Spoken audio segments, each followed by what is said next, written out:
Hey guys, Puggo's Pizzeria here, and in today's video, we are talking about the discontinued and abandoned Five Nights at Freddy's merch.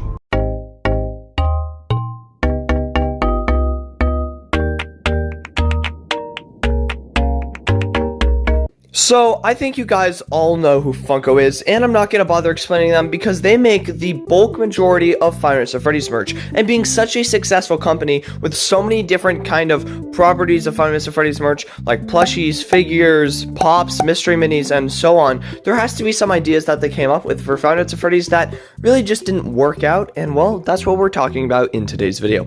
Starting off with the first thing, and one of my personal favorites, is the Plush animatronics. Now, what even are these, you may be asking yourself? These are real working plush animatronics of Freddy and Foxy. Now, when these came out, they were extremely confusing. They didn't look that great.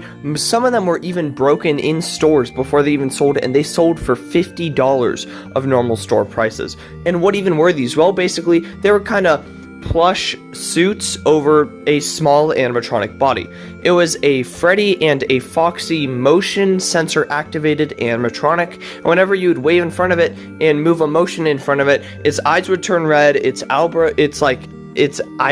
would like flip down, and its mouth would open, and it would make a jump scare noise. Basically, it was kind of cool. It was definitely a cool concept, but I think it had very poor execution, and that's what caused these products to die, because first of all, they are $50. That's quite expensive for FNAF merchandise considering the audience buying it. Also, these products were only ever sold in GameStops, probably hindering the performance and the purchasability of this plush even more, as I saw these sit on clearance shelves for months. Now, the next failed kind of products we're talking about were a huge thing. At least Funko tried to make them huge back in 2016. When all the Five Nights at Freddy's merch was first releasing, they released these along with, you know, the classic action figures, plush, mystery minis, Funko Pops. My emoji heads, I gotta be honest, what the hell is this? These are so stupid. Why would anyone... These look like something a bootleg company would make. I'm still surprised Funko even made this. Funko went all in and made plushies and figures of my emoji FNAF heads. What even are my emoji FNAF heads? It's like a emoji, but a FNAF character. Oh my god, it's so stupid. It's like they're trying to appeal to kids, like, ooh boy, kids love emojis, right? That's what they like. It's kids and their emojis. We'll just put Freddy Fazbear on it. Make him an emoji now. They did horrible. I remember going to Target. These were mainly sold at Target, and just seeing hundreds of these. Hundreds of them sitting on the shelf for only $1 each. No one bought them. No one wanted them. They are so ugly. They're just like round heads for the plush. Just round heads with different facial designs. Very extremely lazy plush. And for the figures as well. They're just like mystery minis, except it's just a ball. I don't know who would be interested in this or who would buy it, but they sucked, and no one bought them because they sat there for a long time. Now, the next Funko product we're talking about, I'm not exactly sure if it failed because I never even saw these in stores, never once. These were the Funko FNAF Hero World figures, and these, I guess, were popular enough to get a series 2. They made 2 series of these. I never saw either of them. What even are these Hero World figures? Well, I've no idea how to describe them. Is they also tried making other products in this line. The other ones I mentioned so far, the animatronic plush, the emoji heads, and the Funko racers were only exclusive to FNAF products, but these were also, they also had other characters. The one off the top of my head, as I know, there was like, I'm pretty sure a Scooby-Doo one and like a Superman one, and they decided to make them a Five Nights at Freddy's. What even are these Hero World figures? First of all, I have no idea what the name Hero World means. It would make sense if they only did superheroes, but these are dead kid animatronics, so it doesn't make sense. Second of all, the designs of these are so ugly, I slightly love them. They have these huge disproportionate legs, just these huge fat legs that get really big at the feet, and then they have these tiny weird little bodies, and they kind of have action fighting poses. You bought them in this honestly really cool looking display box of all of them kind of in their battle stances, and there was some expansion packs, I guess. There was a glow in the dark like Freddy and Foxy expansion pack. There was a Nightmare Freddy Nightmare Foxy expansion pack, I think. There was like a Mangle and Withered Foxy expansion pack. There was a few, and I guess these were popular enough to make a series 2. I never even saw these once. I never heard anyone talk about them, and it was popular enough to make a sister location wave of it. So they made all the sister location characters. They made a spin-off pack with like Funtime Foxy and Yendo, I think.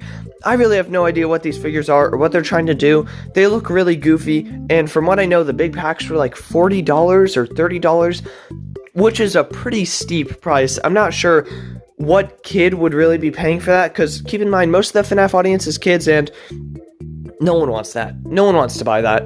Now, the next kind of failed FNAF product, I don't know if I would consider it failed or not. They were originally made back in 2016, then they disappeared for a good solid 5 years, and then kind of came back out of nowhere, but I'm still including them on this list just because they're quite interesting. These are the pint-sized heroes.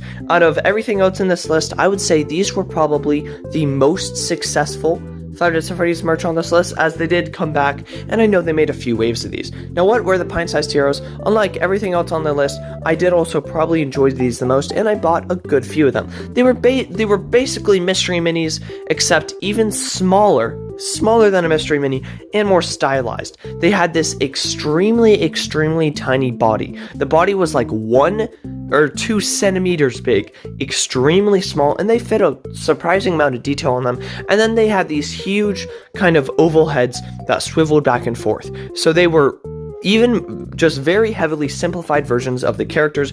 They made an entire wave 1, a very large wave, with exclusives as well, with store exclusives. There's exclusives like Phantom Foxy and Shadow Freddy and Shadow Bonnie. They made a ton of these characters.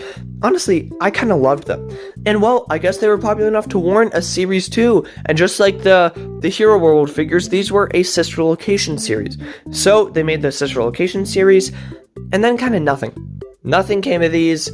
No one really ever heard about them again for about 5 years at that point. Everyone assumed it was dead. It was another one of the kind of failed Funko spinoffs, was these pint-sized heroes. Then we got the Five Nights at Freddy's Christmas Advent Calendar that came with 24 new, unique, and individual, even though they were reskins, they were still new, kind of, characters of the original FNAF pint-sized heroes. We got Freddy, Bonnie, Chica, Foxy, and then the Puppet and Balloon Boy, I'm pretty sure. And well, there's a whole bunch of different variations. We got Christmas versions of each of them, such as Gingerbread Freddy, who's a great character, and Peppermint Foxy or Candy Cane Foxy.